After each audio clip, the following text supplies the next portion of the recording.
I was about 2 minutes into this journey when I knew something had gone drastically wrong. It was my first time traveling for business in around about 2008 in the city of Paris. And I was invited by my client to go out for an evening on his boat, his personal boat. Now, for most of my career, I've worked in the agency world, big advertisers, big brands. And usually it's our job to put on the fine dining, but this evening, the script was flipped on us. In London, I traveled through the Eurostar onto Paris with a small crew of my team, and we were treated to a lovely evening out on my client Francois, his actual name, boat down on the River Seine. We were greeted with these purple picnic boxes. They were shallow and wide, and they had salt and pepper shakers in them and real cutlery, the kind that you steal from the airline. And we were sitting down for this lovely evening on the boat with about 12 bottles of Chateau Petrus, so it was going well. Francois, he looked at us, and he looked at the deckhands around us, and he says, "I think it's time that we go," in an accent that I haven't yet done, but may come later. And we looked at him and thought, well, this seems like a good idea. We're going to go out for a trip on this boat. So Francois, he looks around and the deckhands unlash us from the boat down the side, off of the deck. And he grabs hold of the tiller and throws it down, and off we begin to glide into the Paris night. To give you an idea of Francois, he was about 5'4" and dressed a little bit like a rugby prop forward crossed with a British bulldog, to give some kind of context, and an accent about as thick as 2 baguettes. And so when we suddenly realized that something was going very wrong, you knew about it. The next moment, I heard splashing. Now, friends, when you're on a boat in the evening, splashing is not the thing you want to be hearing, particularly when it's accompanied by the ripping of metal and the splintering, breaking of wood, followed by more splashing. And what had occurred as we looked to our left, slightly aghast, was that the pillars around the outside of the boat adjacent to us were being ripped from the deck and splashing into the water, because the deckhands, they'd done a great job at unlashing us from the deck, but we were still connected to the boat next to us. And Francois, looking across the boat at the chap popping out of the next one next to him, looking rather angry, he did nothing other than look at him. And he looked at us and he said, "We will deal with it tomorrow." And that's all he did. He put the hammer down and we cruised off into the night. And I don't know what happened to that boat ever since. We will deal with it tomorrow. You might be thinking, what on earth has this got to do with artificial intelligence? Well, I think this statement was more prescient than I could have ever imagined. In 2008, when I heard this for the first time, I didn't know that this was going to be something we were going to wrestle with down the years. Just take your own minds back to around about that time, 2008 to around about 2010. Now, the things on this slide might seem relatively recent to you. Blockchain, the invention of the iPhone, Android, WhatsApp. But actually all these technologies came about during this period. I don't know about you, but to me, as I get older, 18 years ago doesn't feel that long ago. But sadly, it is. This is the world that we knew, just the short trip through adolescence ago, and that's where technology was. But today, of course, we live in a radically different technology landscape, despite how familiar this stuff might feel to us. AI is now everywhere, all at once. It feels like it has just rushed into our lives, kind of by the back door, as well as also slamming straight through the front. None of us could have seen the rise of technologies like ChatGPT, which have come into our world in such ferocity that it's taken most of us by surprise. Did you know that ChatGPT reached 100 million users in 2 months? 2 months. To give some context, it took Telegram or Spotify over 50 months to do the same. Now 100 million has doubled and tripled and doubled again into nearly 400 million users as we speak today. And that's a massive growth around the world in the fastest technology adoption we've ever seen in all of human history. It's outpaced the car, the horse, the clock, everything. So what are we to do with this technology? How are we to learn to live with it? I think really it is harder and harder for us to spot where it lives in our lives as it becomes embedded into the tools that we use, the things we carry around constantly in our pockets or attached to our wrists and soon faces. It's embedded into the services that we use everywhere. And I think the question now of our times as we stand here is whether or not these robots, are they coming to help us? If you listen to the creators of such technology like Sam Altman from OpenAI, he soon believes that by the 2030s, the things that take us as humans months to do will be done in days. The things that are done in days will be done in weeks and hours. And friends, I know this seems like science fiction, but I'm here to tell you, this is becoming very quickly science fact. And so I repeat, the question that plagues us today is whether or not these robots are coming to help us. Or, are the robots coming? Help. Which is it? As I spend more and more time with this technology, which I love, and don't get me wrong, I love it, I'm also equally challenged by it. I'm challenged to see how it will change the shape of the way in which we work, the way in which we play, the way in which we raise our children and educate our classrooms. And we have to find a better way of balancing it. So what's going on here? What is this technology? Well, the best way to understand it is obviously to go back to some 1960s social theory, which I'm sure you were really hoping for. Marshall McLuhan is famous for a phrase, the medium is the message. The way that we communicate with one another is directly affected the message that we communicate to one another. The story you tell in the cinema is different than the story that you tell on the television, that's different than the story that you tell on a TikTok or a reel. And he was also very prescient in saying that the technology that is around us shapes us in a way that we even use it as an extension of who we are. And I think there's a new extension going on. I think we've got a new brain that is being rewired, connected to a new nervous system, like he describes here. This new brain, as we stand, as this is recorded, speaks to the way in which our world is, surrounded by artificial intelligence, challenging our ethics, making us think about what does it mean for the future of identity and what it means to be human. We need to put the human back into the system. So, what does a new AI nervous system look like? Well, your nervous system and mine is made up predominantly of two big governing bodies. I don't mean, governmental ones, but the ones that are operating within your own system. And the brain is one of the big parts of it, right?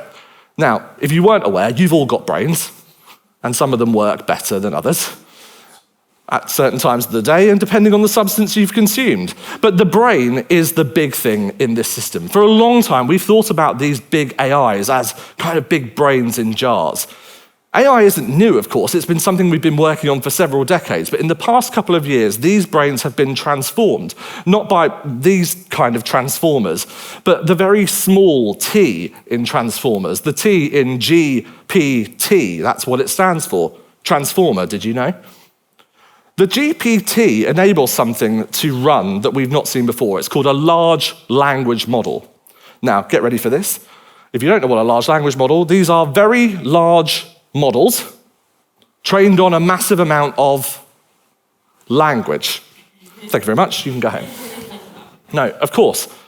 But these are not like algorithms. They don't have A plus B equals C, and you get the same answer. They are trained all differently, but they all work in a similar way. You have a large language model running in your head. In fact, we can test this.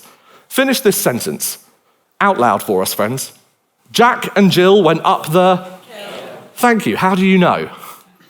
You know because you've heard that word, that sentence, that structure, that phraseology, and that musical lilt time and time again, written down, read out, and spoken over you over the years, and it's deeply programmed into who you are. In fact, before I even finish that sentence, Jack and Jill, most of you can auto-complete it. You know where we're going with these things. It is this technology that has enabled so many of these models to do the transformative work of taking text into images, images into video, video into code, and all the way back to the start again, and in the future, many more things besides. So we've got really great brains, and the technology that is enabling us here is like our big brain in the sky, but we need to bring the human element back into our technology as well. And so this is where the second part of our big AI nervous system comes in, the gut. You've got a gut, and so do I. The thing is about our guts, for a long time in biology, we thought that most of our mood and our temperature was regulated by what goes on in our brain. That was what our nervous system was there for. But actually, there's this thing called the gut-brain axis. It's the relationship between what goes on up here and what goes on down here, and vice versa.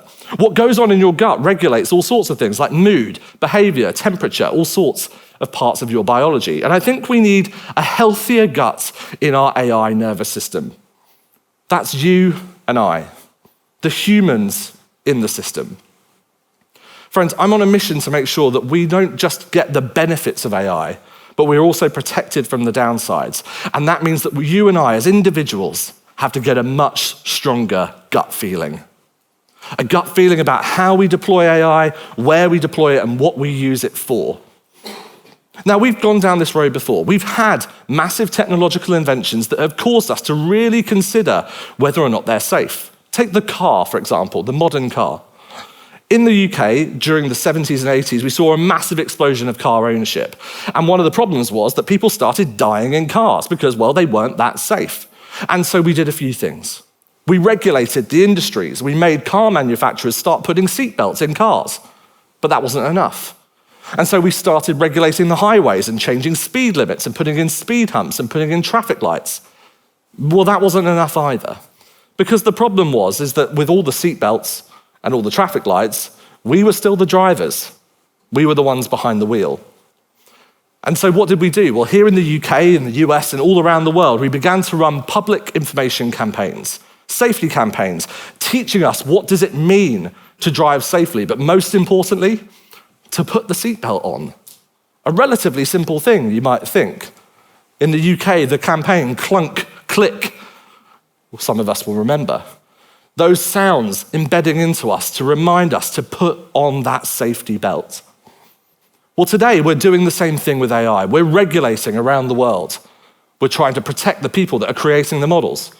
We're doing the work in industries, making sure the applications are safer, and they'll get safer over time. But friends, unless we learn to put our own AI seatbelt on, I think we've got a real problem. Because we're the ones behind the steering wheel.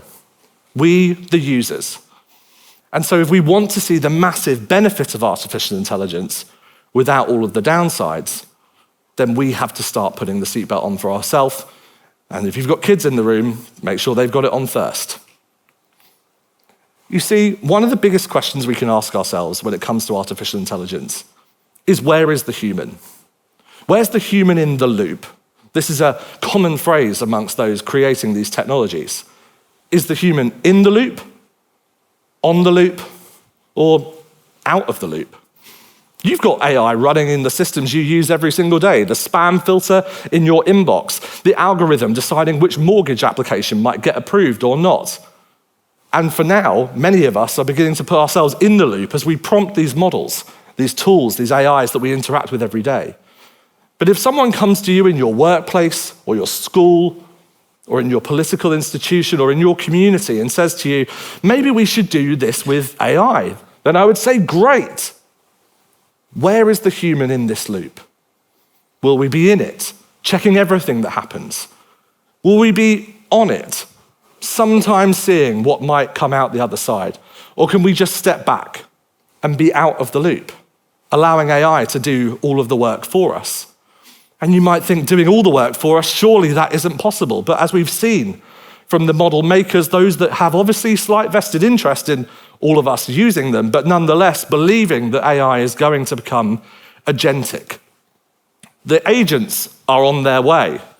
It's time to look busy, friends. The agents are coming. These new agentic systems are moving from what we had previously, very briefly it seems, as assistants, into models and tools that can do the work for us. And if you believe those that would create these systems, they think that soon whole organizations will be automated using artificial intelligence. And you might say, well, it's never going to come from my job or my work. But of course, we're already seeing it.